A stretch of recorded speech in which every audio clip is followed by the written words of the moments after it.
पहले भी बात की थी असेंबली के अंदर और फिर दोहराता हूँ, और मुझे नहीं लगता कि मेरी बात से कोई असहमत हो यहाँ पर, चाहे वो किसी भी धर्म से बिलोंग करता हूँ। मैं माफी चाहूंगा, मैं किसी की भावनाओं को ठेस नहीं पहुंचाना चाहता, परंतु मेरा मानना है कि भगवान है, ईश्वर है, खुदा है, और वो साक्षात रूप में है। ये मैंने पहले भी कहा है, आज भी कहूंगा और आगे भी कहता रहूंगा, ईश्वर है, साक्षात रूप में है, जिसको हम देख सकते हैं। पर बस यही है कि हमारे सामने हमें कदर नहीं है उसकी। वो है हमारी माँ, जो हमारे सामने है, साक्षात रूप में है। मैं आपको 100% गारंटी देता हूं,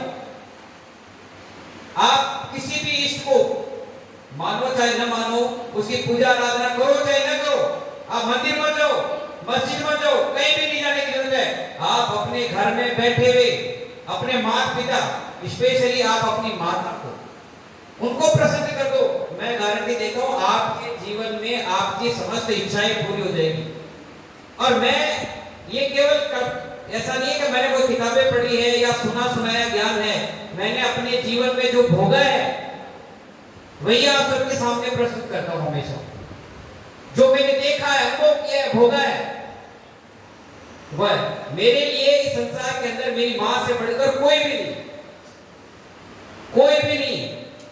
और जब आप अपनी मां के पास बैठते हो ना, तो जरूरी नहीं कि लॉजिकली बात करें, आप बिल्कुल उनके पास बैठो, किसी भी प्रकार की हंसी मजाक करो, उनके पास टाइम स्पेंड करो। बेटा अभी आपके पास में समय है, कई बार ऐसा भी समय आएगा जब शायद आप अपने माता पिता के पास बैठना चाहेंगे पर नहीं बैठ पाएंगे, परिस्थितियां ऐसी हो जाएगी। हो सकता है आपको किसी कार्य के लिए बाहर कमाना पड़े, किसी कार्य के लिए बाहर जाना पड़े, फिर आपके मन में वो हुक उठेगी कि काश मैं समय रहते अपने माँ बाप के पास बैठता। अभी समय है, और चाहे समय है चाहे नहीं है, आपके पास बात करने के लिए कुछ है मैटर चाहे नहीं है, वो कोई मायने नहीं रखता।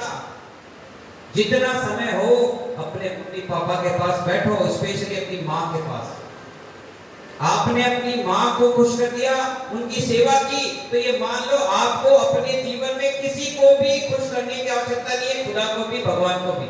वही भगवान है, वही खुदा है जो सामने है साक्षात रूप में। अब अगली प्रस्तुति के रूप में मैं आमंत्रित करूंगा आयशा, जोरदार तालियां हो रही।